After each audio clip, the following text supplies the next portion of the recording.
So this is just sober and just like the feelings, the truth. Like you want to fuck him, she wants to fuck him, he wants to fuck both of them. Exactly. Yeah. Like I wasn't leaving. Like I was there. My stuff was in the room. Like I wasn't going anywhere. She didn't want to leave.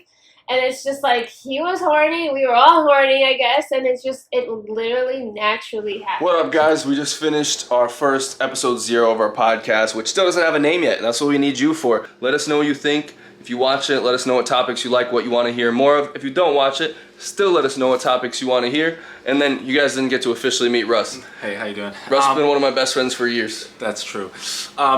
What we want from this for you guys is to really indulge in the conversation and get involved. We want your comments. If you hear something that you want to speak on, like reach out to us and really open up to us so we can talk about these things. We really want to spread this level of open conversation that I feel is not being met right now. All right? Definitely. Hope you guys enjoy. We're here shooting our first footage ever. Like, what do you think of it? What do you want from it? Where do you think this can go? I love the idea of someone else being there because we talk all the time. So when the three of us talk, it's regular. We're in this relationship. There's no outside perspective. Like you being there, asking questions that maybe we wouldn't think of because it's normal for us all the time, you know? Yeah. I also just want, like, talking to that girl today, like, I would love to have other people on this podcast that have different lives and hear their stories and stuff. Like, Steven was like, oh, yeah, I don't really hear too much of, like, 2 men and a woman together, this lifestyle, and, like, it's out there. So let's maybe, what if we, when we get bigger, have more people on here and hear their stories and, like, their different lifestyles. Not even about love, maybe just the way they live in general. Yeah. Cool. Yeah, I think just based on our first conversation and what really brought it together was, me being open to a way of living that I never thought I was going to be open to. Like, can I live a life where I'm with someone and be with someone else and have that be okay? And this opened up like so many questions on how someone can live that life, and is it okay? And what level of communication will it take for it to be okay? Or is it something that I could keep secret? Or all these like avenues that I went down. But for me, I just found that jealousy is a selfish feeling. And you shouldn't be able to take away how someone feels with someone else because you feel a certain way about it.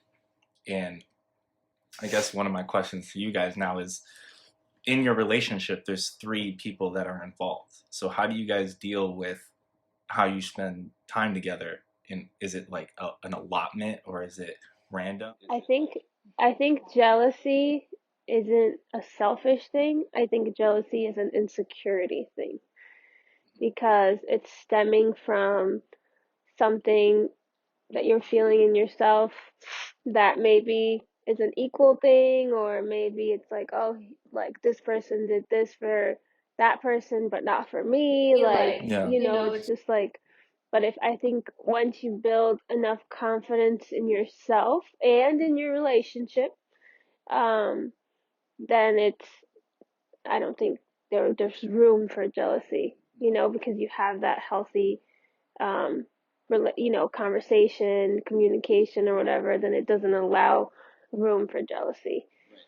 Now, like as far as our time together, we answered this earlier in the earlier podcast. We're all on different schedules, so it's not like, we've seen other throuples have like a Excel spreadsheet of like Monday is with you and Tuesdays with you, or I think what Steven had said earlier, it's like I think that goes for people that have like completely different families, like sister wives, like the guy has multiple different households.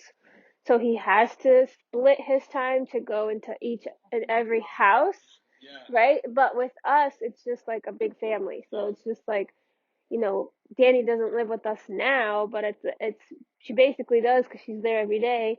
But it's like we're all constantly doing everything together. It's not like we're splitting, time between one place and the other. So it's for us, that's how our dynamic works. Obviously, different thruples, I guess, or no, other relationships divide themselves differently. But for us, there's no dividing of like time, like, oh, this my day is this one, your day is that one. So what I think I want to focus on here is bringing both of you into the picture when you were both new to it, right?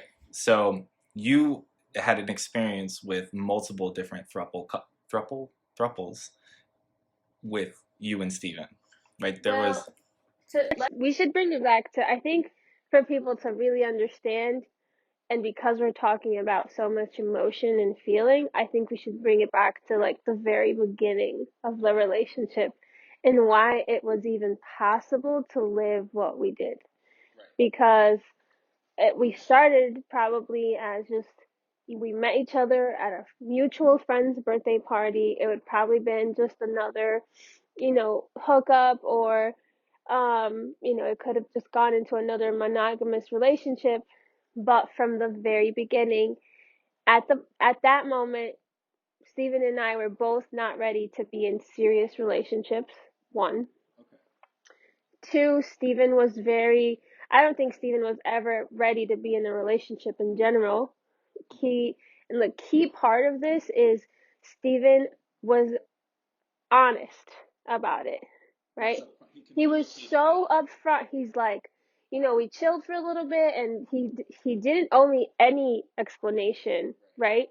And then I believe, and correct me if I'm wrong, when he saw that there's a building of feelings, or we're really liking each other's company, then he was completely upfront to me and said, hey, I don't see myself settling down. I don't see myself doing this, at least not for now. At that time, there was another girl that he met coming from China, coming to the States, like, she was coming from, China. She was like preparing for her visa or something. And ever since the very beginning, he was very honest about it. From that very first serious conversation that he said, like, we need to talk.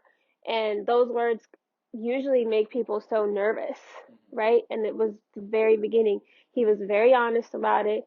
He explained to me what his lifestyle was. And it was my choice to either let him live his life or leave, Which is what I want to focus on. Yes, so that's the thing that people, I think, have to think about. Like, you're with someone. Obviously, we can all make changes to be better people, but we're never going to like change who we truly are. Right.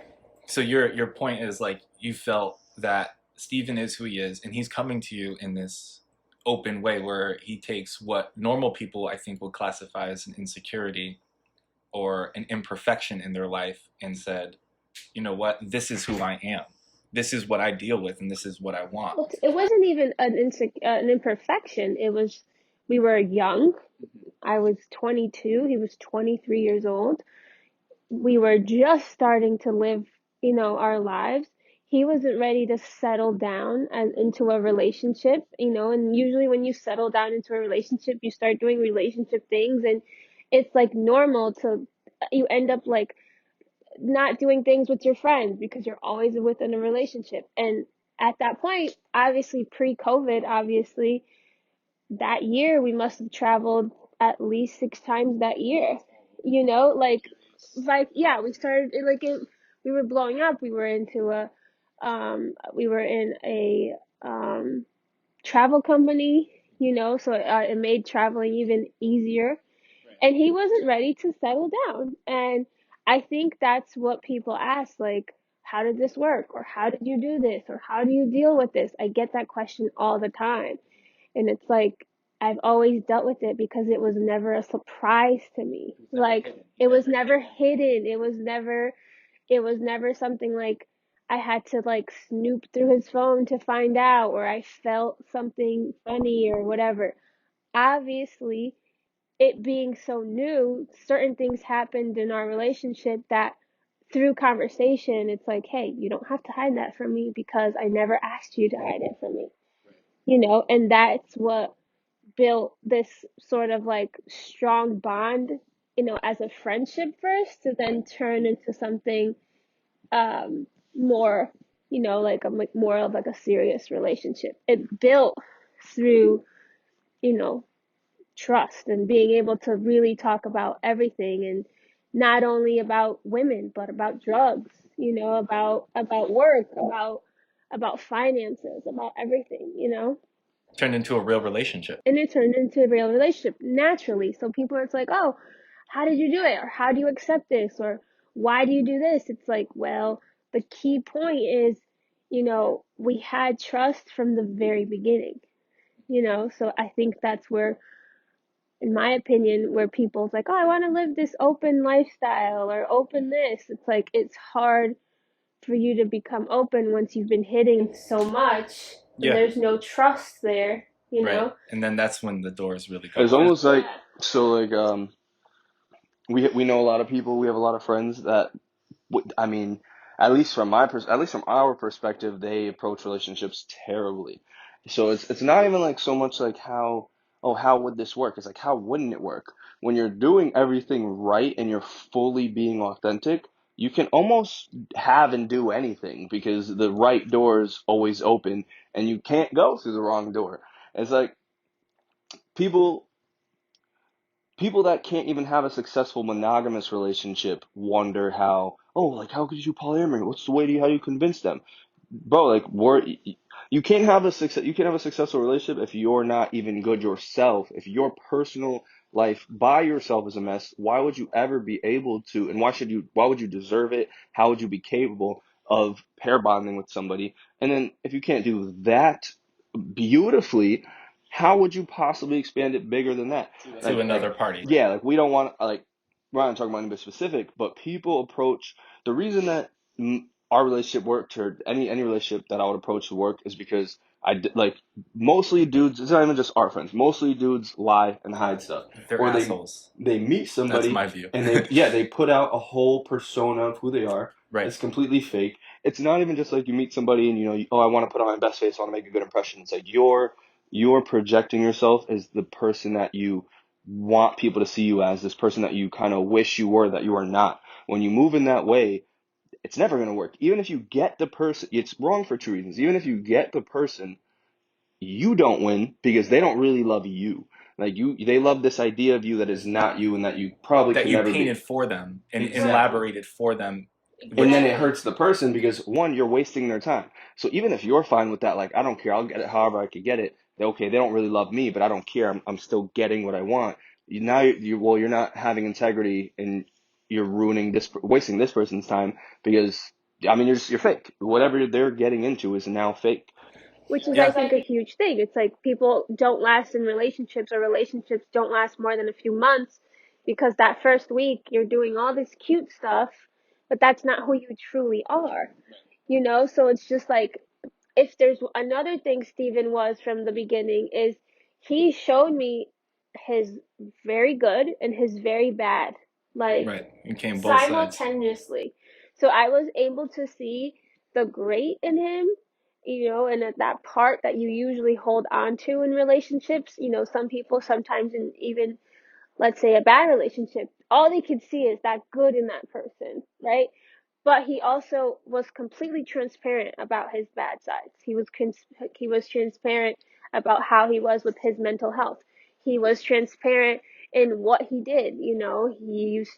He's even about gambling, drugs, girls, sex, family history. He was always very transparent from the very beginning.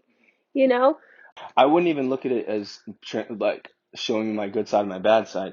And that's why dudes mess up, period. Not just in relationships, but in life. Like everything you do, everything you come in contact with, whether it's a friendship, a work, your career, relationship, it's all an extension of you. So I don't look at it as being comfortable with showing my good and bad side. I'm confident in who I am. So therefore, I have nothing to hide. I'm not worried about you judging, thinking, because my bad side to you might be the fucking best part of me to my friends or to another person that vibes with me on a different level. So I'm fully congruent with whoever I meet because this is who I am. And if you think it's bad, if you judge us, that's you. That's your problem. And a congruent property, you attract that into your life. Mm-hmm. And therefore, like when I interact with people that, one, are not fully accepting of themselves, I'm going to be very abrasive to them. Right. Like, and on one hand, it's good. I mean, you already know how this works. You know, we went through network marketing, whatever. They kind of teach us is like when you live freely, it's like, and you give yourself permission to be who you are, you're like, that energy transfers to the people around you, and it's an uplifting thing. It's a freeing feeling because you're subconsciously giving other people permission to be themselves. You show you have no judgment, Right. period. You know, it works all ways. We were even talking about earlier today that you can only, if you're in a bad place in your life, you can't love somebody else. That's why relationships always fail. You can't really say you love this person if you don't love yourself and love life, because you could only like and love people as much as you like and love yourself. Correct. I agree. And I think just this conversation alone is amazing. And one of the topics I wanted to bring into this is how people portray themselves and the impact of social media in itself. And I could talk about that forever, but what I want to go back to is, so your entry was this openness that Stephen provided you, and you were given a choice because nothing was hidden. He said, Right, so- this is who I am, and this is what I'm bringing to the table, and if you want to stick around. And this was pre-poly. This was Right, this was monogamy. This was just This monogamy. Let's have somewhat of an open relationship. You know, you could still do you. You know, I had my boundaries, he had his. We both respected that, you know. But this was even pre-poly, you know. So what about your entry, Dani, into this relationship? My entry was a little easier, I feel like, because the moment I met Steven, they already knew what they were. There was no like, oh, are we dating, are we hooking up? He told me like, I have a girlfriend and we're poly. So the first time I was hanging out with him, it wasn't like, oh, is this okay? Like, obviously I already knew they were established. It just was It was weird. Open, just like he was open with pre. Okay. From the beginning, I knew like what was going on. Mm-hmm. So it was easy. It was never like, oh, am I not okay with this? Like, It's not like the she second I met figured him, out there was a girlfriend after the Right. fact. Like, he was honest from the beginning. I have a girlfriend. We have a poly relationship. Yeah. So I think that's interesting. And I think what I want to focus on is, for you, Pri, is when this decided to be poly, what went through your mind? Like, you came up in a world where monogamy was the standard.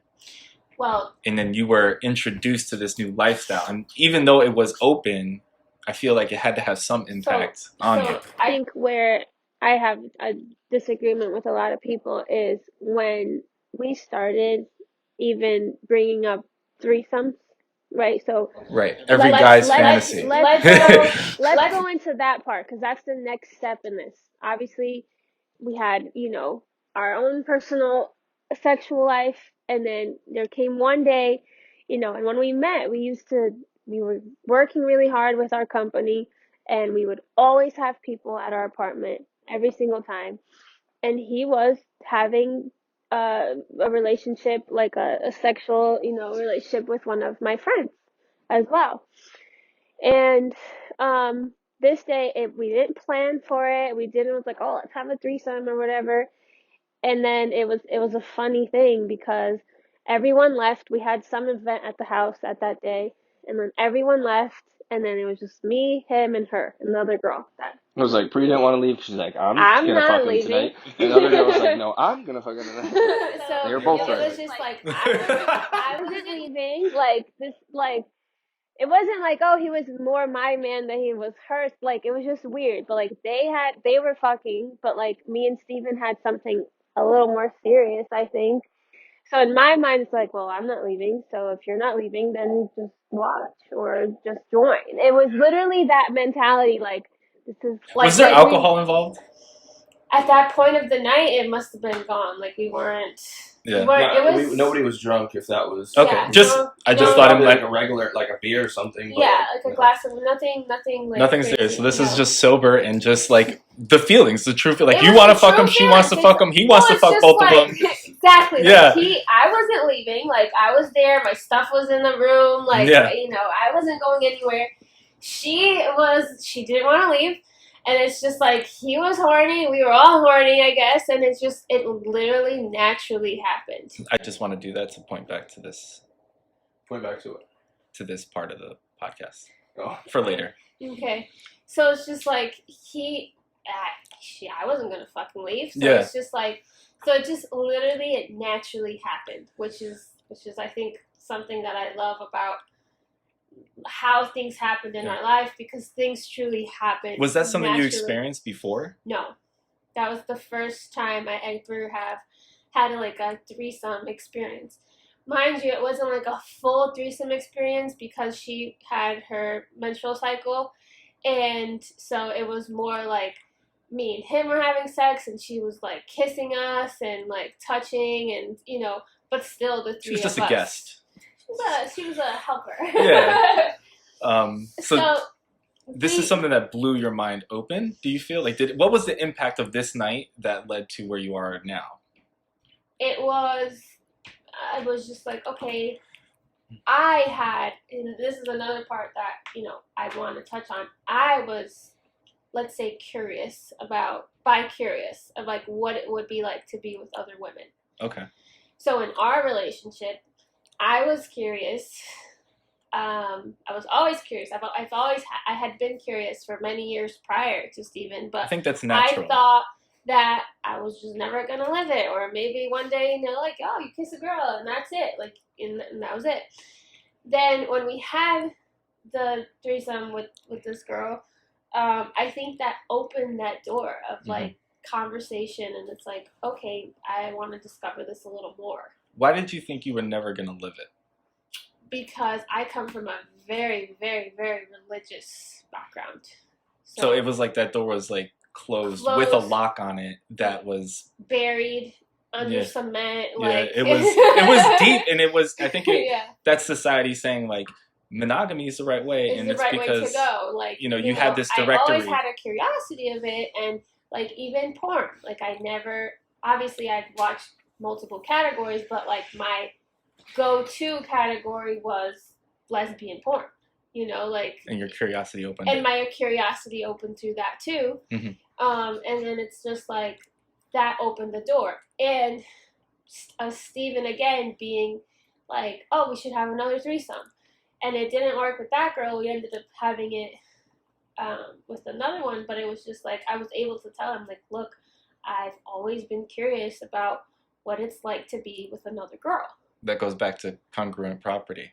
He was open with you, and you felt so I could be able to share, like, hey, this is something I'm interested in. Exactly. Like, I was able to tell him, like, I want to experience this. I want to know what it's like. I want, Yeah. So I was able to do that, I was able to experience that within my relationship, which I think is huge, because I feel like people have their fantasies and the things they want to do within their relationships, and they can't, I agree. Even with people coming up as trans after the fact, like they hide themselves for so long, and they wear like their wives' like clothes sometimes, and it's like, it's funny, but it's just like, it's that thing. It's like, how open can you really be in your relationship? Right. I'm sure I've seen Steven wear a dress before. You want to see the one of him in my underwear? Oh God. But that actually brings me to you, Dani, is like being introduced to a polyamorous relationship and having that open. Like, where was your mindset when this was all happening? Like, he has a girlfriend and he's approaching me and he's inviting me basically into this. Is this something you experienced before? Like, how did you feel being invited to something so against everything? I've always been like crazy. Like, I've always wanted to try stuff. Like, think of Steven, but like in a girl version, more mild, because he's crazy. Yes. So this to me was like, oh wow, that's so exciting. And I remember actually I met them at Finish Line both together, and he brought chocolate later to my job. And I didn't know they're poly. I never talked to them, so I was kind of like, oh, he's an asshole, he's a cheater. Like, and I closed that drawer, we never talked. And then our first conversation, he came out, and I was like, oh, like, you're honest, you're open, and I love that. So when I first went over, I never thought it was going to be like this. Like, we were going to get serious, we were going to be together. But when I first went over, I was like, oh, this will be a fun experience. That's why I went into it. Like, oh, this is going to be so cool. What's it going to be like, And then I just kept coming over. And then I think we didn't even ask he didn't ask me until, like, I made him, like, 2 months in. It just happened so naturally, like, okay, I guess I'm a part of your relationship now. Yeah. But it was so weird, even coming in, and I knew they were open, and he told me, like, they've done it multiple times. I've stalked them, so I saw the pictures of their ex-girlfriend. Like, Pri wasn't home the first time, and when she came home, I was like, and I just up and left. Like, I was so nervous. Like, she was in the shower. No. We'll continue. Keep your train of thought. Keep it. Okay. You basically felt comfortable enough to say, Steven, fucking ask me to be your girlfriend because I'm here. Like, I'm apparently a part of this. Like, what's going on? He thought it was crazy, and I was like, no, we're not dating. He's like, what do you mean? I was like, we're not dating until you ask me. You can't just assume I'm your girlfriend. I mean, she was at the house every day for 2 months. Yeah. But yeah, like back to, I was at their house the first time, and like we were having sex, and obviously he told me from the get-go, like, you know, and I see that they've been together, so I know that it's not weird, but in my mind, I'm like, I'm fucking this girl's boyfriend. So even though I knew it was okay, it's like, I don't want to meet her. What are you talking about? Like, I just had sex, and like, I literally got my place, like, you're not going to say hi? And I was like, no! And it wasn't to be rude, but like, I was like, what do I say to her? Like, it was so awkward. Like, is she going to be mad? I'm literally fucking Steven when she walks in, you know? So it was so awkward, and I don't think I met her until the third time just because I was so nervous. Like, even the first time I came over, I was like, is she going to be there? Like, what do I say to her? Like, I didn't want to meet her because I was like, oh my God, this is going to be a fight. Yeah, it's so weird. But I do think a lot of what we talked about already today, it just shows how we're programmed to feel in a relationship, how things are clearly right and how clearly they are wrong. And it's a society today that most people, I think, can agree on, is that it is a monogamous-based society, that one person is the only thing. And I think knowing that and having you guys here to talk about it can really open up some great conversation and just thoughts on how people can approach different situations in their life and be open about it. You know what I mean? So I do want to tie it back to, again, you coming in, you experiencing this openness. You had your first threesome, and then your curiosity that you had all your life, you just kind of got put into this world, and then it's like, wait, I think I do want to go deeper down this. And I want to know exactly how it led to being just threesomes into becoming a throuple. So Steven came home one day, and he was like, what if we have 2 girlfriends? What if we get another girlfriend? And the first thing that came out of my mouth is, no, are you crazy? Like, no. Yeah. And it's like, no, we're not having another girlfriend. And then he's like, it'll be great. Like, we could have 2 people, and you work all the time, and then it's 2 people to do the housework. It's another person, you know, it's 3 of us working. It's 3 of us doing this. It's 3. And then he tries to sell me, because Steven, as you know, he's the seller. Speaking of, I want to know how you sold it. I want to know why you thought this was something that could be perfected. We didn't think it would be poly. So we didn't know what poly was, obviously. The first time I brought up the girlfriend thing was probably after a couple threesomes or something. And then I literally just said it as a joke, you know, just joke all the time. I was like, oh, babe, we should have another girlfriend. It'll be great. Da-da-da. She can help you with the housework. You know, it'll just make everything easier. And then I literally the next morning when I woke up, I'm like, no, that's actually a genius idea. And then because I knew that and I didn't believe it. Like, people believe things. If you really believe something, you know it. So because I knew this was true, I thought about it, and that's why I'm like, no, actually, that's genius. Like, think about it. Like, imagine one person struggling in life. 2 people, boom, now it's 2 people to handle shit. We have 3 people, like, if we're already a power couple, we have 3 people, power throuple, we have 3 incomes to support our household. We have 3 people to push our goals forward. We have 3 minds coming up with ideas and creating together. This is a genius idea. Meanwhile, mind you, never heard of poly before. The only thing connecting afterwards was the show Sister Wives. Never seen it, never heard of it, just knew it was about I thought it was just a one-off weirdo guy with like multiple wives. I didn't know it was a thing, whatever, Mormons, you know? So then we just naturally we naturally became that. And then we're already, we didn't really become a throuple, but we're dating girls like more seriously. All that changed was instead of, you know, I just said, why are we going to keep sleeping around with different girls? That's more dangerous. It's more work. Like, if we just find one that's great, why not just be with her? So we started dating girls more seriously, like actually, you know, when you meet a girl and you're just going to fuck her, it's not, you don't approach it the same way or ask the same questions and try to connect on the way if you're pursuing relationships. So we started doing that, and it just happened. But the way I sold it wasn't like the words to convince her. It was more just like, I knew this was the right way to go. Right. So like, and that's exactly why it works. Like a woman, like they say, a woman submits naturally if a man leads effectively. Right. So it's not like about like dominating your woman, but it's like, hey, I know I'm going this way. This is the right way to go. If you want to follow me, follow me. If you don't want to, that's go your own way. You know, good luck to you. Mm-hmm. But it's like I knew this was the right way to go. So naturally, he's like, well, he's right about everything so far. Pre, put your input here. No, absolutely not. I didn't think this was going far at all. Mm-hmm. You know, but like that was the year I think we lived life the craziest. So it's like, oh, just another threesome, and it's like, okay, we're with this person for a little bit. Like that's the year she lived life the craziest because it was her first year with me. Okay, it was just, yeah, that was the year of my, like, keep in mind, I always lived a very sheltered, boxed-in life from, I didn't even listen to music that you guys call, like, old school music or, like, the shuffle. Like, that was all new to me. It's played at, like, every wedding. To put it into context, she literally was, like, she couldn't have Mickey Mouse things. She couldn't watch Disney movies. Like, I couldn't pierce my ears. I couldn't paint my nails. Like, no tattoos. No tattoos. Like, I was very sheltered, very boxed in, you know, very, like, I couldn't do a lot of things. Like, I couldn't even listen to music that wasn't, like, gospel. Like, it was just very, very closed.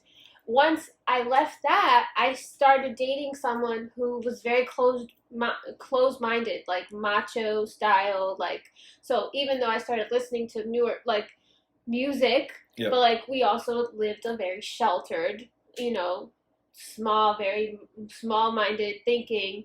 So that didn't help.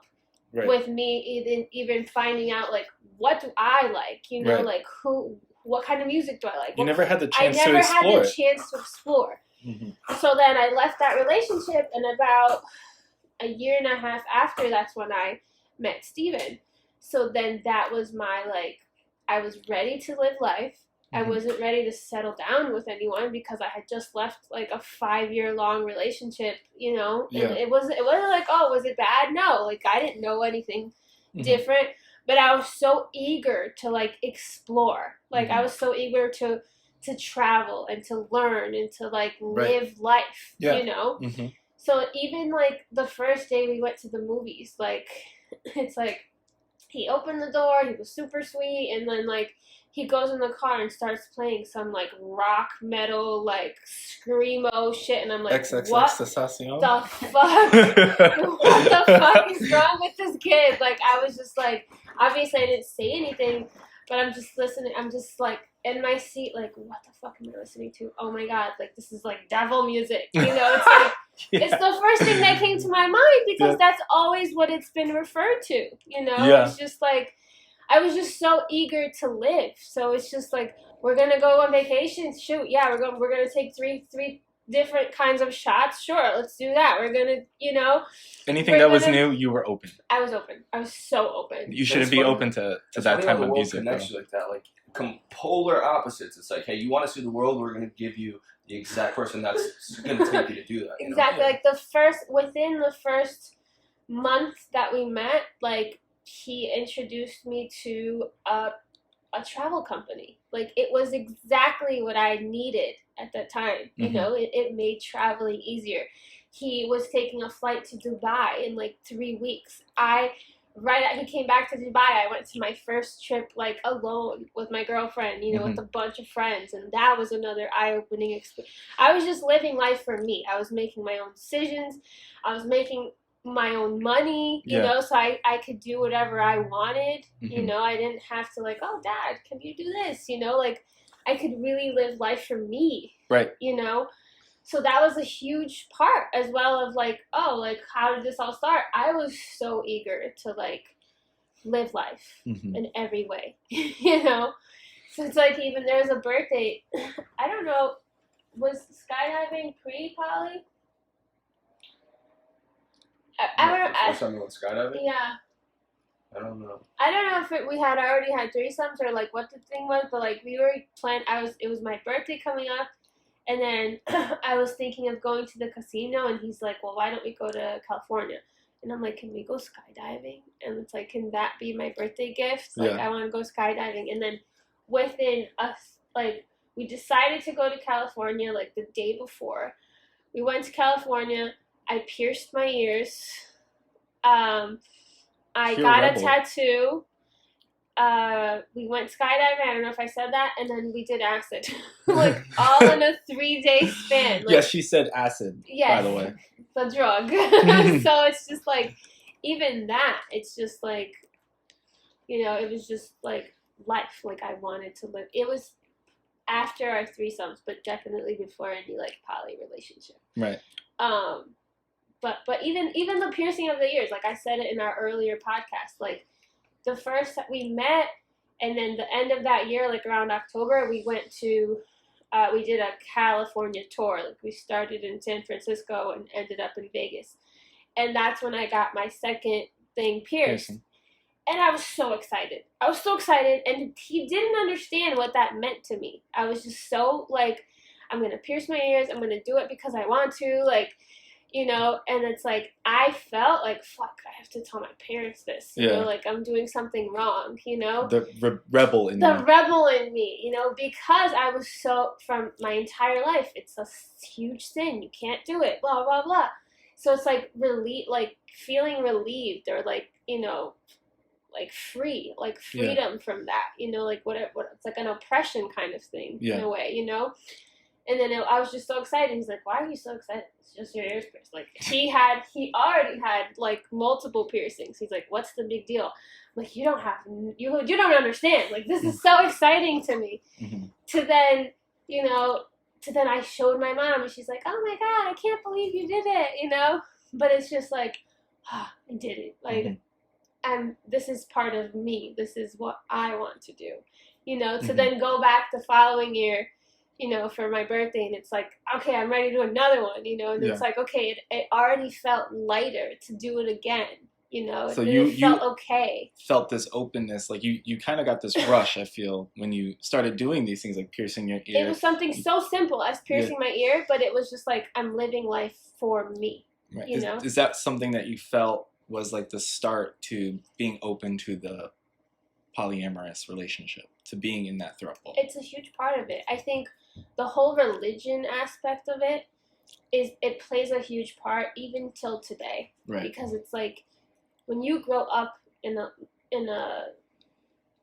way I did, you know, not to say that I'm not a woman of faith, because I still am, right? But I have the everyday battles of like, fuck, am I doing the right thing, you know? And to truly accept it and to see it happen and then to go through different emotions. Like, I think it is hard, like, if you have that closed mind. Like, the first times I did see Steven with another woman, it was hard to see and experience. Prior you know? to the threesomes. Prior to threesomes, yeah. Prior to that, like, things that, like, the first time I saw him with another girl, I was just like, you know, it was just like, oh my God, like, do I want this? But like something that kept was Disaster me. Friday? That was Disaster Friday, yeah. Disaster Friday. You got a name for it. Yes. It was a very crazy day. October 27th, 2017. So it's like, obviously, like, even that, like, obviously I had feelings from him from the beginning, or else I wouldn't have stayed, you know. And then something kept us together.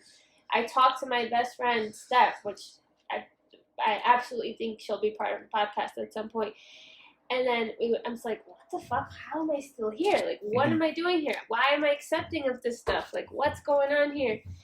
And then it's like years later, and it's like, okay, this was a huge part of my growth. Right. As a woman, as a person, as, you know, just being that non-judgmental person that I experienced people being with me, you know? While you were going through your own development. Exactly. Yeah, I think that's huge, is to be able to look at things differently and experience that for yourself. And I think you guys embodied the sense of being open. And a lot of people struggle with that, hearing a different viewpoint and saying, no, I can't see that. I can't put myself in those shoes because this, and this. Whereas if you break down X, Y, and Z, this, and this, and you uncover where it comes from, I feel you can find yourself being more open to the idea. Because I feel a lot of this stuff and how we feel is programmed in us, and we don't take the time to challenge that. With pre-story, it's more of, I want to rebel from this lifestyle and experience life for what it is, whatever it throws at me. And whatever I like. Right, and for you, Dani, I feel like you've had this curiosity, you had this wild side spirit that says, I'm open to this, and I'm going to look to find it. And I feel you naturally co-created that in your life, where you brought it to you. Whether, even though Steven approached you. It's actually so funny because this is my first real poly experience, but like 2 weeks before I met him, I was on Tinder and a poly couple matched with me in literally 2 weeks. So it was like, when I met him, I was like, what the hell? Like, I met two people in the same month. So it is kind of like you have that mindset, and once you know you have that mindset, like, you start attracting those kind of things. It's like, no one's ever heard of poly, and then here I am approached by 2 poly couples in the same month, and it's like, when you have that openness to, like, I'm not going to shut everything out of my life, you'll start finding, like, crazier and crazier experiences that are out there a lot more than you would think. It happens for two reasons sometimes. Like, one, sometimes it's like, it is the weird serendipity, and, like, even just the way we met, if we told you the whole story of how we met, it's like, if there's a God, he did this on purpose. If there's not a God, like, the universe inspired this to happen. But then there's also, too, just your reticular activation system. Like, as soon as you hear, it's like the first time you hear a word for the first time, then you start hearing it like, oh, this person said it. Even, I said cuck a bunch of times today, and then you said it here. But, I mean, that's... Really? That happened? Dude, the synchronicities are real. Yeah. But sometimes it's like the shit is already around you, but if you just blind it out, your mind can only pay attention to so many things. It's like when you get a car, and it's like you start seeing more of your car. Yeah, this thing on Encyclopedia Britannica, there's this article that I read, and it's, our mind and our body can handle what they call 11 billion bits at once. That's what's coming into us in just like regular day life. But our mind can only process 50 of that. And what we open our mind to is what we're going to see and what we're going to put out there. And I feel that if we can approach life in a way that we open ourselves to other things, we're going to expand our own knowledge, maybe even our own perspective on certain aspects of life and relationships and feelings and emotions that we never really approach because we kind of just take things as is. But instead of letting those blinders take us when we experience something and just say no, ask a question, really dive into that topic and open yourself up, because I feel just based on this conversation, the more you open yourself up to something, the more things in your life will be approached to you in that light. 100%. I do believe in co-creation. I do believe in the synchronicities, and they're not just some random sign. It's because it's something that you're going through, and that something in the world, whether you believe it's God or the universe or a higher power, saying it's here if you're open to it. What are you willing to do? You know what I mean? A big thing that I want to bring to the podcast, or what I hope people take from it, it's not like you're going to listen to this and you're going to go be poly. Right? Yeah. Or, I just want people to be open-minded. Like, even when it comes, not just to poly, but like the whole LGBT community. Just like, how did you feel the first time you saw a trans person? Right. Or the first time you saw someone like a drag queen, or something like that. Like, to look at them and to see that behind all that makeup or behind what they're wearing, they're just an average person. Right. That they go through the same things that probably we did, as far as like discovery and how we felt, and a way more like stronger level, because they go through so much more, I feel like, because to us, we're just a throuple, or it's like, oh, it's just a guy with 2 girlfriends, or people see it in a lighter way. But I think one thing that I think people should take, it's like, if there's one thing they could take from our podcast, is just looking at everything with an open eye. Right. With an open mind. If it's gay, or if it's lesbians, if it's trans, could be anything. If it's drag queens, it's like, as long as you're living a life that you're respecting other people and no one's being like raped or, whatever, or it's like, obviously like pedophiles, like fuck out of here. But it's like if you're living your life and you're not hurting anyone, then be open-minded. Like let them do that. It's really much more a tell of the person that's judging than anybody else, because if you live enough life, like it doesn't matter how old you are, like we've by far, well, I'll speak for myself even though we're all kind of on the same page, but by far I've lived more life than 50-year-olds. We've traveled more countries in the last year than people see in their life, Mm-hmm. So the more you see, the more you realize you don't know, the more you learn in general, and then your mind expands for you to even start. So the point is there's almost nothing, like we could be in Amsterdam and meet this crazy fairy creature, like there's this weird shit, but there's almost nothing that could surprise you. So it's like, you see a tranny, it's like, a lot of people you can't stop looking at them, or something, that just throws you off, or whether even just a person with a crazy hairstyle or a bunch of face tattoos or something. Right. The more you live life, those things don't phase you. It's like you've seen it all. There's so much out there. I want to be surprised. Like if aliens came down, it's like, oh yeah, this is a crazy day. But so really, when those people judge, it's just saying like, yo, you live in a small, sad world. Yeah. Close, very live close. Your life. Yeah. Right. And that statement alone is, I think, controversial. It's like live your life, because it's so impactful, and you brought it to the attention here, where the more you live, the more you experience, the more open you are to things, because you realize that the more you uncover, the more you actually don't know about the world. And if you continue to shelter your life and be closed-minded to things, you're really going to only have one perspective on everything that you do based on what you experience. Whereas if you can really open yourself up to all the different creatures in the world, you can get some real life experience from that and really learn why people do the things they do, why people feel the way they feel, why people react differently. And having that level of flexibility can go a long way. Like I feel just like the schooling system and how we went through it, like no one taught me how to deal with emotions. No one taught me how to deal with social anxiety. No one taught me how to deal with depression. No one taught me how to deal with money until I got to college and I did a finance class, and really I'm just doing numbers. It's like, what's the reality of the situation? Like, is it just like live life and hide from emotion and just be educated? Or is there more to life than just education and like a good paying job that you experience on an everyday basis? And I think it's 100% the latter, that emotions run your life and everything else is secondary. So now we've already hit on a lot of things that we could have gone on an hour to talk about. We've hit an hour. Yeah, this is one. So what you just said is another weird thing too, because so for one, it's like your emotions are true, right? Like you don't control your emotions. Your emotions arise in you.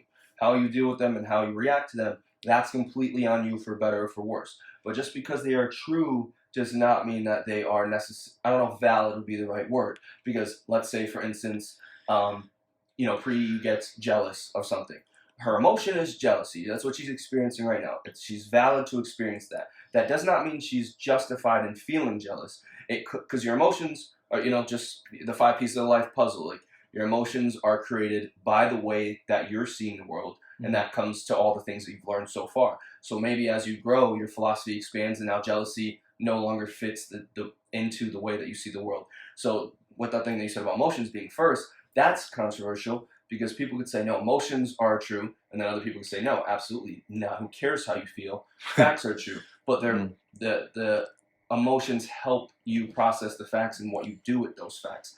But the other thing that's weird about what you said is the more you learn, the more you have to throw into the soup of your philosophy to then go out and attack the world. But is there some things that are better left out of there?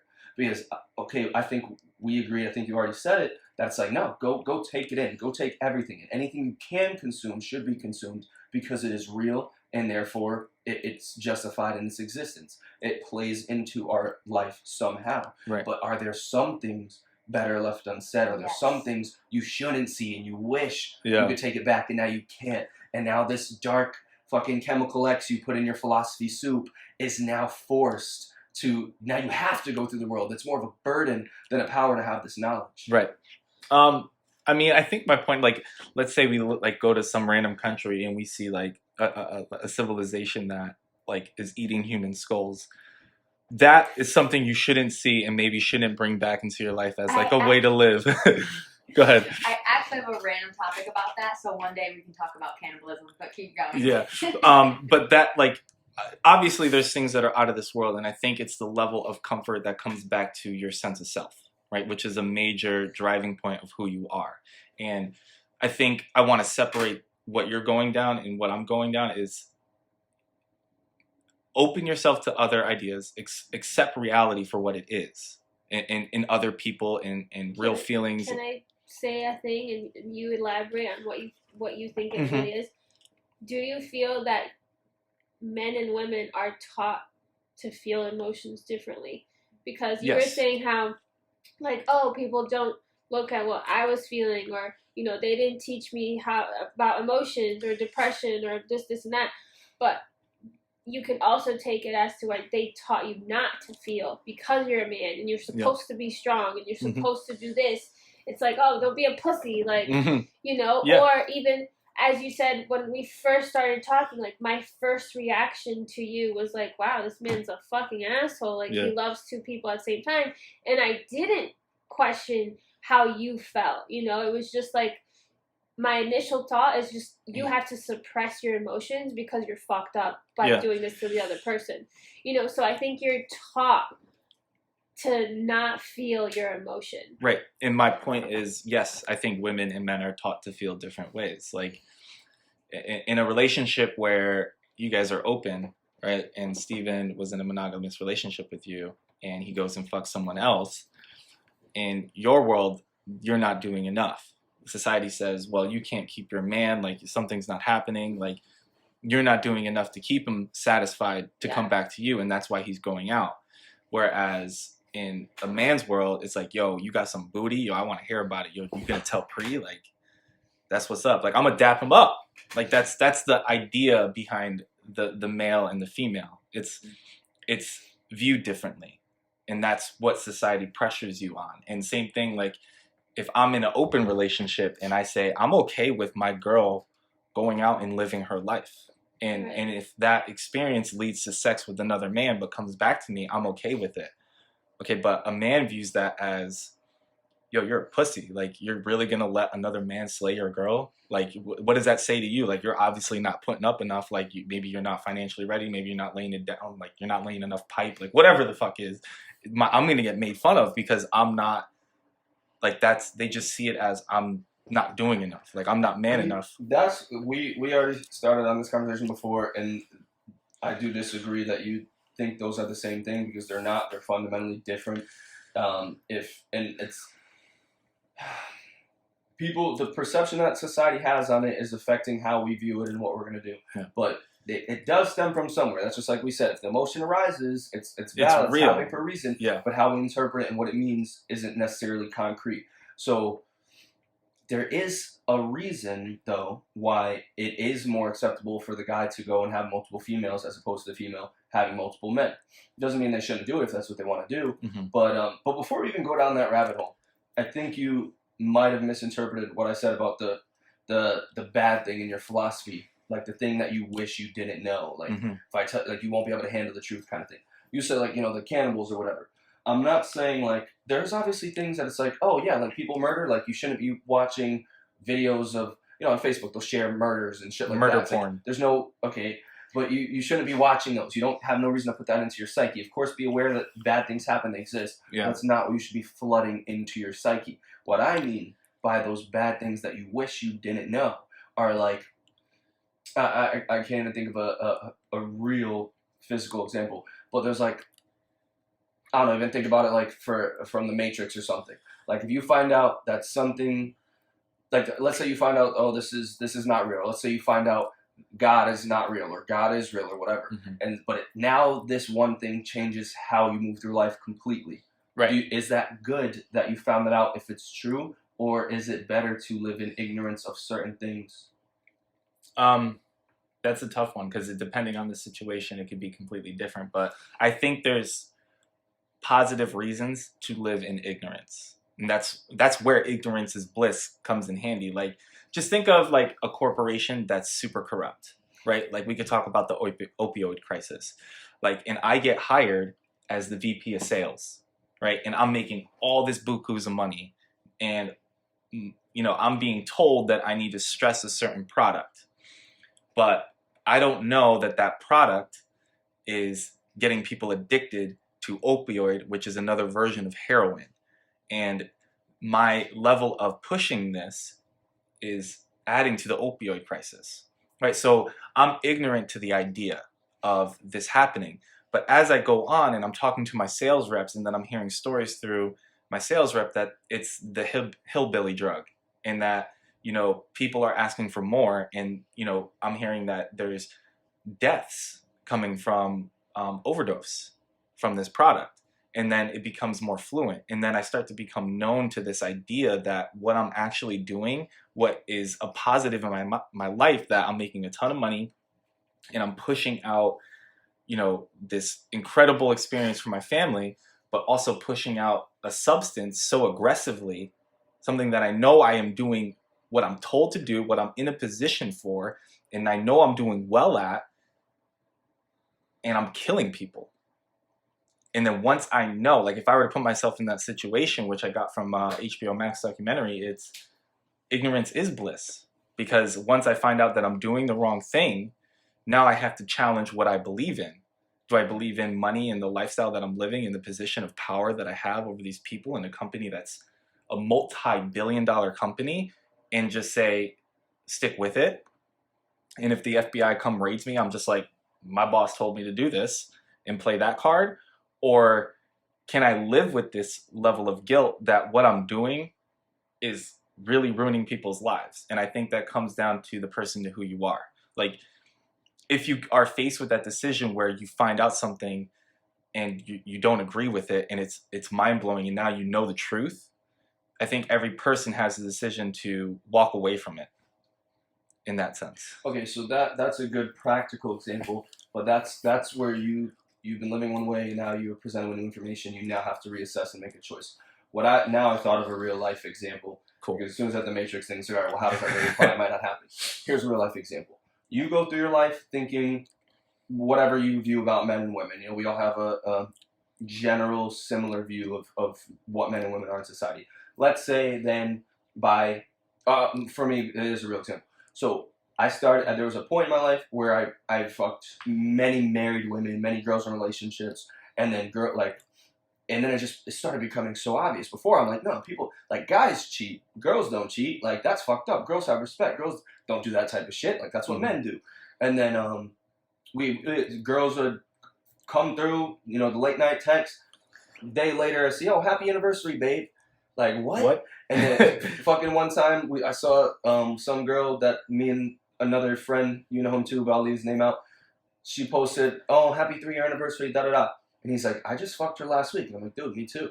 And then it's like, yo, like, what the fuck? What, girls cheat too? Yeah. So the point is, like, something like that. Is ignorance bliss then? It's like, now you're like, yo, fuck girls, fuck relationships. And now you move different in your relationships. Would you have been a better man? Would you have gotten better life results thinking, no, I'm going to be this I'm going to have integrity. I'm going to move this way. I expect other people to move this way. I'd be deviating from the norm, and I'd be fucked up if I didn't do this. But now that you realize, yo, everybody does this. Fuck it. Like, either fuck all this, or you're going to assimilate. Mm-hmm. Would it be better to not realize that reality? Or is it better to accept the reality, right? Put yourself in it. Like, if you know that something can drive a female to cheat, where that rocked your world just 2 minutes ago, look at it objectively and say, okay, if they're cheating, maybe I can uncover why they're cheating, or maybe I can become a better version in my relationship and communicate more. Well, that goes for your example as well. It's like, okay, if the guy who's like selling this, it's like the opioid itself has great purposes, like, at a hospital or something, that's where the addiction usually starts. Someone got in an accident and they were given these drugs, and to relieve them of a horrible pain or of some sort, and then it's like, okay, one side, the person may be like, oh no, like it's just part of life or whatever. Fucking happens, shit happens. Or maybe this be like, okay, how do we control this more? It's like, and then he's gonna, the way they sell it, you know, like he's not selling it to the drug addicts, he's releasing it to hospitals, you know? Well, this is still different too, because Russ's example, you're faced with a moral dilemma. You're coming to a fork in the road. And the reality of the situation is going to be the same. If you don't fill that role, somebody is. It's happening regardless. But you need to choose, am I going to be the facilitator of what I've deemed, fucked up? Or maybe you just say... Morally right or wrong. Yeah, or you can take the other stance and say, fuck it, it's not fucked up, I'm doing it, I don't care. Or you can say, it is fucked up, but I'm going to do it anyway because I'm putting this first. My example is more like, if you kept that ignorance as bliss, maybe you would have lived a happier life. Or you also could have got blindsided by your wife cheating later. Is it like, is there things like that you would prefer not to know because your life would go easier not knowing this horrible truth?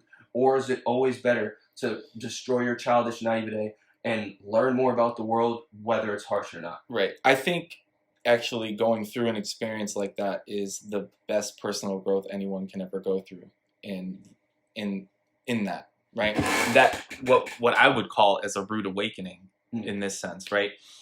So like for instance, I mean, maybe it's not as crazy, but my relationship with this person who I won't name ended because I had one jealous moment, like just one, where I was doing homework. I was in school at the time, going for my degree, and I was on her Facebook, on her laptop, and I saw a chat, and I fucking snooped. I did it. Like, my curiosity got to me. But it didn't end at that chat. Like, I ended up breaking that rule and then following down the rabbit hole. And I got to a chat that was, like, some guy, like, having a good time with her and, like, asking her out. But the time wasn't recorded because it was so old. And I thought it was recent. And I held it. It brought that attitude over the phone. Like, you knew I had something wrong. And then I just couldn't. And I blew up on her. And she was like, yo, dude, that was like 2.5 years ago. I don't even talk to that guy. Right? And only jealous moment I had in our relationship. Maybe another one, but like we talked through it and that was fun. But I wasn't jealous in this relationship. And, it led to, kind of like, not arguments, but like disagreements, and like we weren't having a good time for like a week, and then she just ended it. And this is the woman that I thought I was going to spend the rest of my life with. I planned having a house, having children, and like really settling down into something. So what I thought was great, it was the greatest experience of my life. And we didn't argue much. We didn't have a bad relationship. We barely fought. I think that we had 4 major fights over dumb things, like really dumb. And she ended it. She just said, boom. What was the cause of that, though? It could have been many things. She said that was the catalyst, right? But it was that rude awakening for both me and for her. And I was ignorant to the idea that I could actually be jealous in a relationship because I thought I had recovered from, past experiences and I was living it out. But that tendency came out again. And then for her, she had problems with maybe how I was dealing with the relationship, and this was the one thing that drove it to this new level. And here's what I got out of it. I went to the doctor and I told them I need to go to sleep. And they're like, well, what's wrong with you? And I said, I'm heartbroken. And I'm dead ass. I left work at the ASM in Ridgeway. I went to the clinic and I said, I'm heartbroken. I need to go to sleep. I can't do anything in my life. I really felt like my heart was out of me and I was literally just living on fumes. But what I got out of it is that even though there was this great relationship, there were things that were unspoken, and this catalyst that she went through, even though it hurt her, the breakup was just as equally as hard for her for a very long time. Just as long, even maybe longer. I don't know. I went through it for a long time. But she realized that this wasn't for her. That ignorance that she played throughout our whole relationship was just blown wide open. And she had the decision to stay with me. She almost took me back. And I was like, yes, I fucking got it. Woke up the next morning and she was like, I didn't sleep all night. I can't be with you. And she made that decision for herself. But here's what I got out of it. Even though I was naive to think that maybe my jealous tendencies were gone, it was, well, I actually have a lot of respect for her. Instead of being mad, and even though I was upset with myself and how I carried myself and like how I ruined it, and I played the pity card on myself and I became an alcoholic for it, or I think it really just enabled my alcoholism and it took it to a whole nother direction. I found that through my journey and looking back at it, in being opened after having this ignorance towards it, this blindness towards it, and saying, I really respect her for her decision because she decided what was for her and what was not. And she decided to make a harsh decision that tore her life upside down, knowing that it was going to tear my life upside down, and made a positive move in the right direction for something that she can find that fits her lifestyle. She was very mature. It was a very mature decision. She was very mature. Possibly. That's a weird thing. 'Cause it could have been one of many things. That could have been her excuse, the catalyst and those other things. It could have been the fact that I don't, like, there's certain things that I don't tolerate. If it happens one time, our relationship's done. Yeah. It could have been like, I don't tolerate you going through my phone without permission. Right. You're out. Mm-hmm. Like, zero tolerance policy. It could be the fact that maybe you said there was 4 other fights. Maybe it's like it just kept building up. So there's a lot of things. So and that like at the end of the day, if she's genuinely making the right decision that's best for her life, good for her. But in that moment, I'm sure you couldn't have thought like, oh yeah, no, I definitely fucked up. Like I did a horrible thing. She's making the right choice. You would have been thinking, oh God, how do I get her back? 2, I did. I went through that. I went through that for a long time. You could have been thinking like, yo, what is this really about? Like, when it's something so little, it's like, what is this really about? Like, and you really want to figure it out. But also too, were you aware of the fact that if you are experiencing emotional pain, if you were to take something like Tylenol or ibuprofen, you will feel better because emotional pain triggers your brain for your body to react in the same way as physical pain? I actually don't believe in medicine.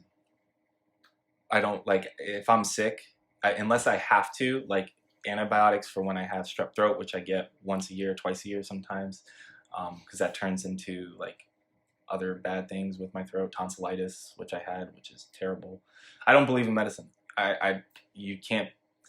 It takes a lot for me to even get Tylenol. I wasn't advocating taking it. I was just saying, like, when I learned that, I thought that was pretty interesting, like how powerful the mind is. Like, like emotional pain will affect your body literally in the same way physical pain does, to the extent that taking a pain relief medicine will help your emotional pain. In that moment, I felt so terrible. It had to be anxiety. It had to be just depression, and it was literally magnified to the top where I couldn't breathe. Like every breath was a struggle, and it hurt my heart. Like it hurt my heart. Like there was a pain right here. All these guys in here are like, this pussy. Yeah, this pussy. He's a bitch. I mean, even you're saying like, oh, physically hurt. Like every time we fight, like the times it was big ones, I was like, I'm sick. Like I can't eat. It's really, we like undervalue how much emotional pain is worse. Like I'd rather have a stomachache or strep than like when we're fighting. It's like, oh my goodness, I haven't. And my mom's like, you haven't eaten in like 4 days. It just makes you actually sick. It's like. It's a thing. Do you think emotional pain is worse than physical pain? Yeah. Oh, 100%. You can't escape your mind. That's a lie, boys. Because I thought about that before too. No, I thought about that before too, and it's like it does suck, and there's kind of no way to relieve it. Broken leg kills, but it's gonna fix. But then I was like, yo, like how, like let's say I'm wrong about God and there is hell. How bad could hell really be? But you never just had a brain freeze that's like lasting forever, and it's like, yo, like if this stays for like another 30 seconds, I'm gonna kill myself. Like. Physical pain could be really, really bad. It could be really bad, but physical. Have you ever heard of the people that have the when you hear like a sound in your ear, like a whistle or something, and people like really do kill themselves because they're so tired of hearing that. Yeah. That sound. Ringing sound. Yeah. Ringing sound. That's the word I'm looking for. Yeah, I mean, you can't compare it, right? Like you can't compare emotional distress and pain. Because it's different for me. Like I was like my heart was broken, but like it was really in pain. Like I think that's weird that's how I experienced it. You can't eat because you feel sick and nauseous and you don't want to. I don't know. You just don't feel that hunger because your pain is overwhelming and you're not hungry, right? You're physically going through something, and it could be different for everyone. But I do not want to go through that ever again. Like I broke my AC joint because I decided to get high on a mountain. I smoked a whole spliff. And I decided that I was the best snowboarder ever. And I went off double black diamond. I went down a double black diamond after just mastering the bunny slope, and I figured, I got this. I went off a massive ass jump, and I just cracked my AC joint, and I blacked out. But before I blacked out, I saw this little fucking kid, and he was like, "Dude, are you okay?" And I'm like, "Fuck off, bro." He probably did like a double backflip and like landed backwards, and was just like, yeah. But Actually, that's strike 2 for confirming that you're just a pussy. Because fucking Switzerland, we were on like a blue fucking thing, but like they say like the Switzerland, we're on the fucking mount. What's the big ass mountain there? It's on the Toblerone bar, some type of fucking bar. What is it called? We're on the Swiss Alps, and they say like the blue one there is like a double black here or whatever. And I went down slow at first, falling a bunch of times on purpose because I want to gauge, like, I never snowboarded before. How bad does this hurt when I fall? And then after the first time, I'm like, I'm a fucking pro. Now I did almost break my back, but I didn't black out like a pussy. Yeah, well, I also separated my AC joint, and you could, I don't know if you can see, but there's like a bump right here. No, thank you. But I can't even, like, when I do like a bench press or a push up, my elbow goes numb. So fuck you. Yeah, bitch.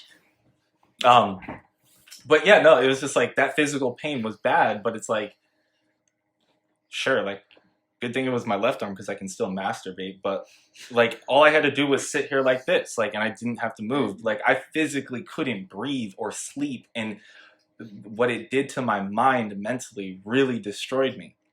Like, it destroyed me internally rather than have an external problem, you know. And like, but I feel with emotional pain comes real growth. Like, I've never gone through a relationship and come out of it the same, ever. And people do that. People really come out thinking, I can just get myself in another relationship and just act the same and not learn from it. I think that's what when you were like, oh, what do I do to get her back? It's like, I think you also question yourself and like why things I happen, did. I right? went through a whole self-reflection. And that's what brings growth. But that's not always right, because it's like a girl could be in a relationship and the dude cheats on her and causes all this emotional damage and she didn't do anything wrong. And potentially, maybe she didn't, whatever. Yeah. If the dude cheated, he's in the wrong no matter fucking what.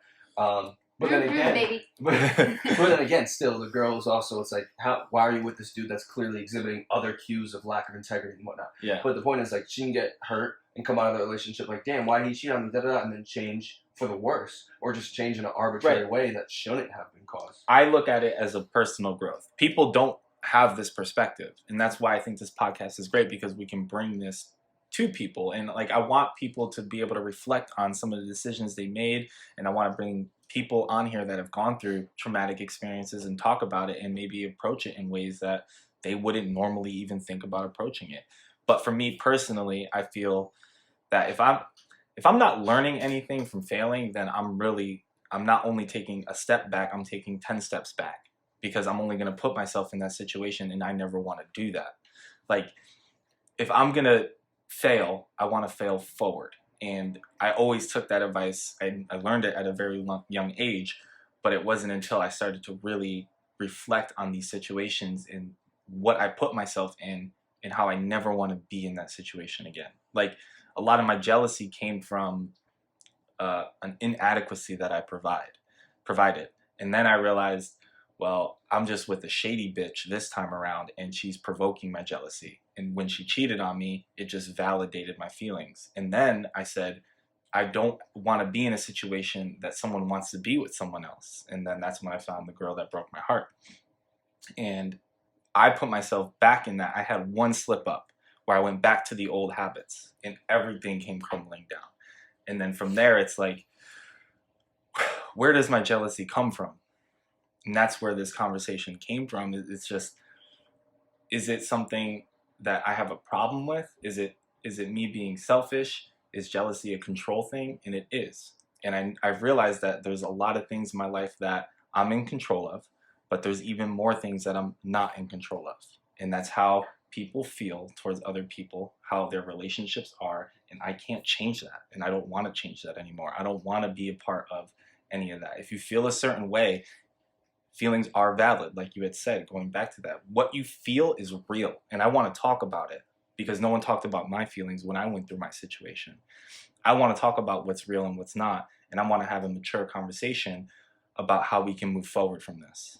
I don't ever want to be in a relationship where insecurities are weaponized. I want to be in a relationship that both parties or more parties can come in and say, I'm going through this. I need some help. And as much as it makes you feel vulnerable, you're able to push forward. And I know that in my next relationship, I want someone that's on that wavelength. And I'm only going to look for something like that.